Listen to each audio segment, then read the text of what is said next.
On one end, we have the child-free, never getting married crowd who talks about how hyper-individualism is the best way to live and how marriage is just a social construct designed by the patriarchy to oppress women. And then on the other end, we're seeing a rise in many young women who are leaning more towards a traditional lifestyle, getting married, settling down, having children young. Why is this happening? Why is there an epidemic of women getting married young? Let's talk about it. Welcome to the Live It Loud podcast. My name is Maya. I'm your host. I'm a 23-year-old wife, mom. In this podcast, we talk about all things culture, politics, history, faith, motherhood, marriage, you name it, we've been talking about it. In this episode, we're going to be deep diving into a very hot topic on social media right now. Should you get married young? Why are so many women getting married young? What are some of the benefits of getting married young? And why is this epidemic breaking out? The reason I actually had this title for the podcast is because I saw a video of this girl, and it was just like a trendy video, and she's college age, saying, how do we stop the epidemic of women getting married and having babies young? And it's such an interesting perspective to me to believe that marriage and children is an epidemic that needs to be stopped.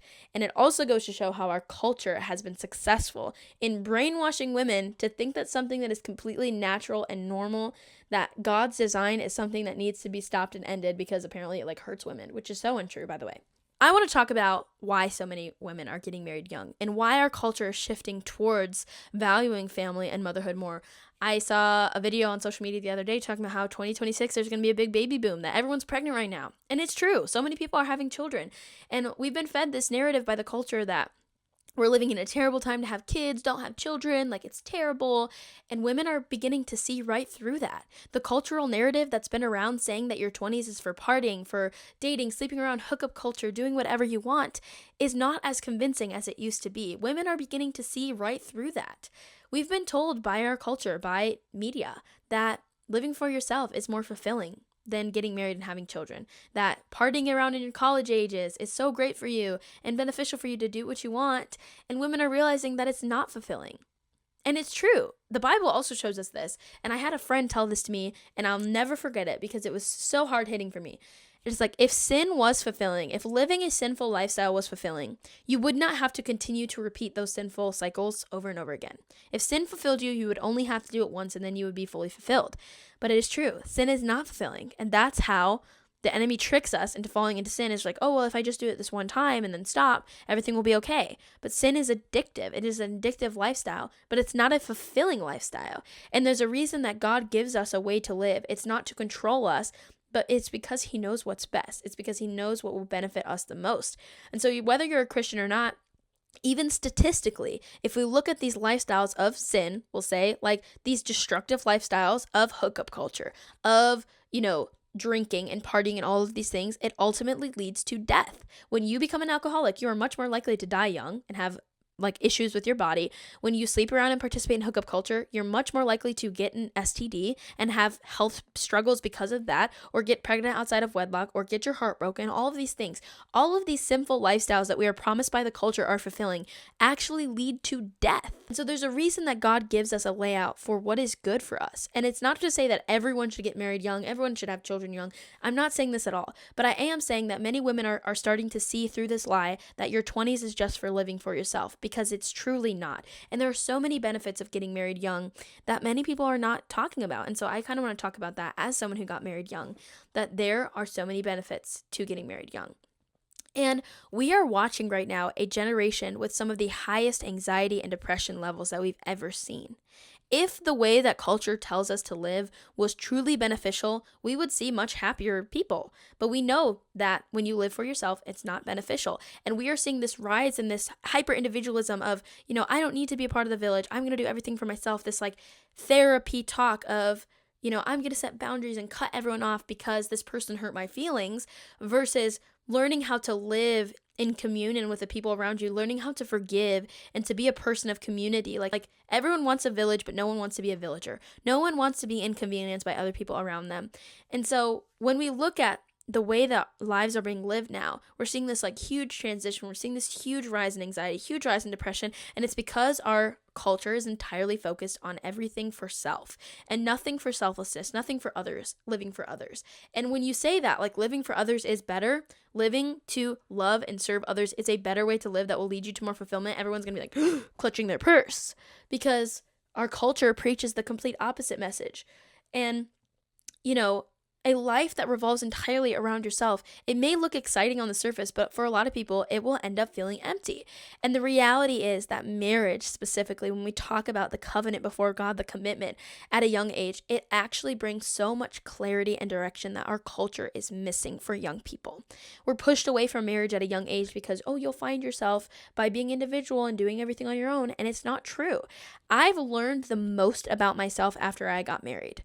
People are always like, oh, you need to find yourself and heal yourself before you get married. There are some things I would not have known how to heal about myself until I got in a covenant relationship with my husband.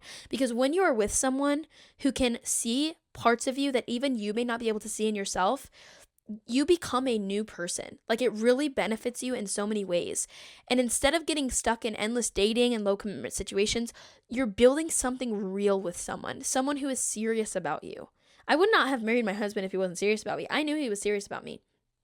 And, the thing about getting married young is that when you are joining in a covenant with this person, you're not entering into this marriage with a bunch of outside baggage and issues. When you get married young, you're deciding, we're going to grow up together. We're going to make this commitment for life. We're going to grow up together.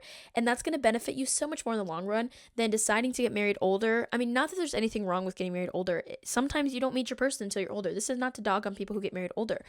But like, if I would have waited and slept around and done my thing and then married my husband, I would have had so much more baggage in my marriage. Not only that, but I probably would have been searching for my entire 20s for, oh, who am I going to marry? I'm going to think about all these things. That's out of the way now. We got married at 20. We got married young. That's out of the way. I don't have to worry about planning a wedding. I don't have to worry about my guest list. I don't have to worry about all that stuff. That's out of the way. So now we get to focus on our future together. We get to grow together. We get to enter into our careers together, have children together, build our family, grow our family.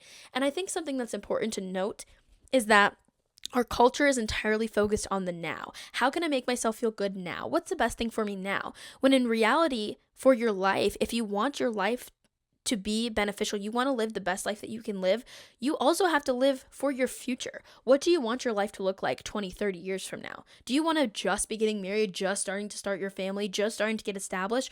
Or is it worth it to get married young? Make those sacrifices young. Yeah, sure, maybe you can't sleep around now, but you're in a committed covenant relationship with someone who loves you, right? You have to sacrifice certain things when you get married, but you also have to look at, are those things worth sacrificing? In my opinion, they absolutely were worth sacrificing. It was worth sacrificing my singleness to get married because I believe the benefits outweigh the downsides. I'm a mom at 22. Some people might say, oh, well, now you're not going to live your life. And when my son turns 20, I'm going to be 40. I'm going to be young. And that's amazing to me. I want to be a young mom. I want to grow up with my child and be able to give him the best of my youth and grow up with him. I don't want to be an old, unhappy mom. Not that there's anything wrong if you decide to get married and have kids when you're older. Everyone is different. But for me, I had to look at myself and say, what do I want 20, 30, 40 years from now? What do I want my life to look at? Do I just want to be, having kids and they're in school still when I'm in my 40s? No, I don't. I don't want to live that life. And so you honestly have to look at the long run benefits of marriage, because not everything is about now. Not everything is about now. It's about your future too. And getting married young, it forces you to become a better person. It does. It forces you into maturity. It forces you into being more disciplined, into communicating better, into being more selfless, and it accelerates your growth as a young person. Not to dog on any of my single friends, because I love you for my single friends, but the stage of life that we are in is completely different. I hear about my friends' dating stories and they sound like a nightmare to me, and I'm so glad that I'm not a part of that. But also, when you're in a marriage, you have to learn how to coexist with another person, and it will accelerate your maturity. It will accelerate your growth. Despite what culture says, like, delaying marriage or getting married when you're older or never getting married doesn't guarantee that it will be better for you. It just creates more baggage as you get older, and it will make unity harder as you get older to get married. And so what people will call as freedom is often just avoiding the commitment of things. But choosing marriage, it is a bold decision that will help you step into purpose, clarity, and real fulfillment. And so instead of spending my 20s messing around, unsure about the future, my husband and I made a commitment, and now we get to support each other in our goals and ambitions, and we get to work towards them together. And it's being amazing. And being married, it provides so much more financial security than being single, especially if you're in a 2-income household. I give kudos to my friends who are single, who are trying to live life on their own right now. I am comfy financially right now. My husband and I are comfortable financially. I'm not stressed about finances. Neither is my husband. And if we would have been, so focused on myself and building my career so young, I never would be in this position. And then also, if you get established in your career and decide you want to have children, now you have to put your career on pause, versus when you're young and you're first getting established in your career, your children fit right into that perfectly. And so not only like that on just a life level of the benefits of marriage being amazing, and I could go into many more things, but I really want to get into some of the spiritual benefits of getting married. The spiritual benefits are immense. And my son is also waking up from his nap, so I'm going to have to wrap this episode soon. But spiritual benefits of getting married young is it's going to lead you into a life of selflessness, into growth, and a deeper reliance on God earlier on in your life. Instead of living primarily for yourself, getting married young, marriage calls you to serve. It calls you to sacrifice and love in a way that reflects God's design for relationships. It creates a space where you can grow together in your faith, praying, building a Christ-centered home, and encouraging each other through challenges. It helps you guard your heart and align with purpose rather than drifting through seasons of confusion or temptation. And ultimately, it pushes you to mature spiritually faster because you're learning to lead, to submit, to forgive, and to love in a covenant, not just in your feelings.